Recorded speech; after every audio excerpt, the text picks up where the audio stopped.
News Radio 700 WLW. AI, artificial intelligence. It's at the epicenter of the Hollywood writers and actors strike.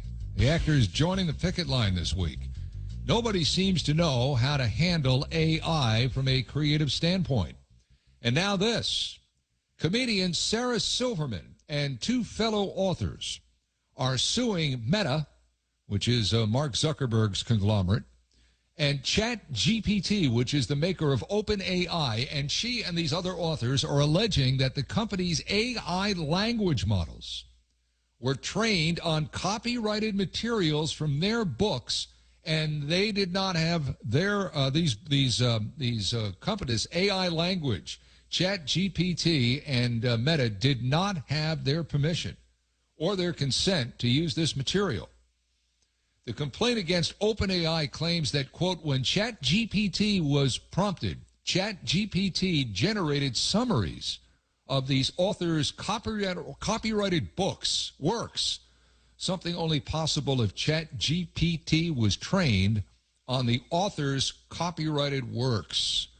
AI. Be prepared to hear about this a lot and a lot more. Standing by is somebody that knows about copyrights. He might have copyrighted the word copyright. For all I know, he is the patent professor, and he is our good buddy, John Rizvi. John, how are you on this glorious Saturday? Oh, I'm good. It's always a pleasure to be here. I didn't copyright the word copyright, but I've been doing this a long time, though. Well, copy that then. I understand. So Sarah Silverman, who's a comedian of some note, some find her work entertaining, some find it offensive, some find it boring. I mean, she's like your typical entertainer. She and a couple of her buddies are suing Meta and ChatGPT, and they're basically charging them with plagiarism, right? This is all about what they contend to be plagiarism. Am I right about that? That you are right, and what makes this case unusual is that unlike most claims of copyright infringement or plagiarism, it's not the act of training on somebody's work or reading their work or ingesting their work that's typically where the issue is. It's when they produce output, right? Like when they actually do something with it and create their own work. This case is unusual because this and other cases that are against OpenAI, the makers of ChatGPT, and Meta, the cases are finding the infringing act to actually be the training on the material. In another case refers to it as ingesting the material, claiming that that's the violation. Because under copyright law, an author has the right to decide when their work is used, where it's used, who uses it, and how it's used.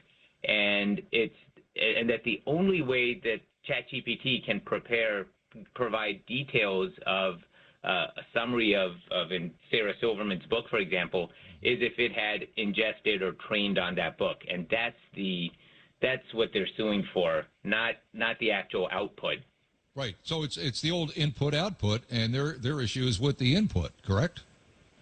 Their issue is with the input, and as far as bringing a lawsuit, that's probably the only practical way is to sue for the input, because the output then is millions and millions of potential users that are using ChatGPT. They'd have to sue every single user separately, and that's not practical. Well, that's it. Like, for example, if you, John Rizvi, write this great piece of work, this great tome on, let's just say, the beauty of living in southeastern Florida, which is where you live.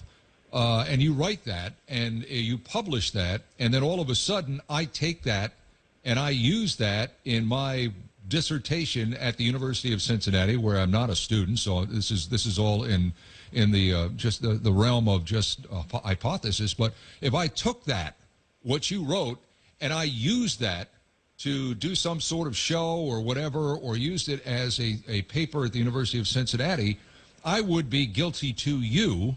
I would not really put anybody that took what I wrote in any great jeopardy at that point, right? If they read exactly. it, if they decided to read it or consume it or believe it and verbally display it, whatever way. The problem is with me. Well, that's where this is. The problem is with Meta and ChatGPT, because they were the ones allegedly, that took this information and channeled it into their system in the first place. Yeah, exactly. And they're in a difficult spot because the only way to defend is to say, no, we didn't take the information from you. We got it from X. And they'd have to reveal what their database is and what their methods are. And once ChatGPT reveals that, that's their edge over competing AI platforms. And then they're going to have a bunch of copycat ChatGPT-like applications out there that may even be free, maybe an advertising model, or certainly at a lower prices. And ChatGPT would not be able to keep their edge if they revealed how they got their data together and what methods they use. Sure, because she and these two other authors are the proprietor of their work. And this, I think, is what is at the crux of what's going on in Hollywood right now. It's that, okay, exactly where does, for example, an actor like Ben Affleck or Matt Damon, where does their name, image, their likeness, their work, where does the ownership of their work stop with them and become part of whatever a studio wants to do with it? I would think in contracts, and I'm not a contract attorney, I've never appeared willingly in that sounds bad. I've been in a few motion pictures where they took excerpts of me, which I knew and I signed off on, but they're striking out there, and the writers are striking out there because they don't want their work disseminated in a way where they don't get credit, monetary certainly, but otherwise. I think this is at the crux of that particular problem too, is it not? It is, and ultimately, I think the solution is going to have to involve new laws. There's, the existing doctrine for copyright infringement was not made for this sort of wholesale infringement. If ChatGPT and OpenAI is found to infringe, they would clearly be the biggest infringer pretty much in the history of the world. There's never been anything of this magnitude as far as infringement is concerned. So this is a completely different scale. Ultimately, we'll have to have new laws particularly oriented towards AI. Yeah, well, I think you're going to have litigators and judges learning about this stuff on the fly. I don't think there's anybody that's an expert legally on any of this stuff yet, is there?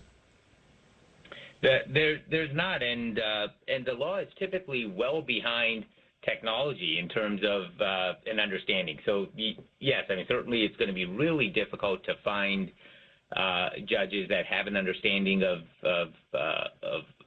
AI and ChatGPT and how it actually works. Of course, the way these trials usually work, there would be a lot of expert witnesses coming forward and showing evidence. But even still, the greatest expert on ChatGPT itself, the program's only launched in November, so we're not talking like a grand total of maybe 6 months of experience for somebody that says they're really experienced at this. There really isn't enough time for the laws to even try to catch up. There's no precedent, so even lawyers don't know. It's not like we can look up a case and see how did the courts decide this the last time they were presented with this issue, which is typically what lawyers do. Well, let's look what the courts did in the past. Well, there is no past history that provides much of anything useful in terms of guidance here. Yeah. We're chatting with John Rizvi, the patent professor. Are we doomed as a society, John? Is AI just going to take us over and we'll all be drones to machines? Will it be like Terminator? We hear hue and cry about we got to get this under control. We got to get this under control. Meanwhile, other countries, for example, China, they don't care about control. They want to be at the cutting edge of all this. Are we doomed? Yeah, so I absolutely think it's going to ultimately have an impact on creative work, because if people turn to ChatGPT, essentially it's regurgitating what's already out there, right? So it's not providing anything new. It's some say it's a tool no different than other tools in the past, but I think it's fundamentally different. There's some claims that say ChatGPT or AI is a tool, for example, for a painter, like no different than what a paintbrush is. It's just a tool that a painter uses. But I think that's not really accurate. I mean, with ChatGPT and some of these AI programs, you simply do a prompt that tells you what you want, graphic you want, and the software goes ahead and creates it. And the central issue is the software creates it having been trained on the work of authors that have not been compensated. There it is. There's the heart of this Sarah Silverman suit, and there's what's going on in Hollywood.